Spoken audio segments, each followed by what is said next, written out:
Joe Root, the English batting maestro, has become the 7th highest run scorer in Test cricket history after crossing the 12,000-run milestone during the recent Edgbaston Test against the West Indies. This achievement places him among the elite group of only 7 players in the traditional format to reach such a feat. Former Australian captain Ricky Ponting believes that Root could surpass the legendary Sachin Tendulkar's record for the most runs in Test cricket, provided he remains motivated and continues his current form for the next few years. Joe Root has displayed remarkable adaptability, excelling in different formats of the game.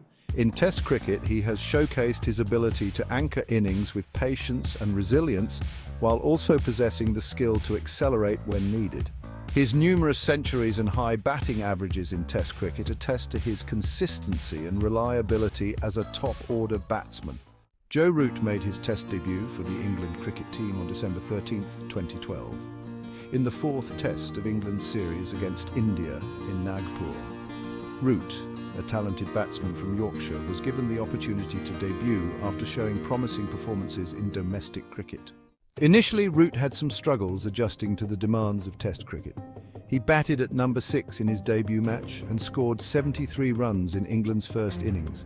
While his debut innings showed glimpses of his potential, Root faced challenges in subsequent matches, particularly against formidable bowling attacks. Root scored his maiden Test century against New Zealand in 2013, and since then, the Yorkshire batter hasn't looked back.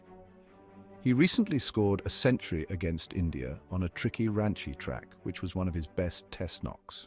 With 12,027 runs in 143 tests at an average of 50.11, including 32 centuries and 63 50s, Root is within striking distance of overtaking Sri Lanka's Kumar Sangakkara, who has 12,400 runs, and former England teammate Alistair Cook, who has 12,472 runs on the all-time run scorers list.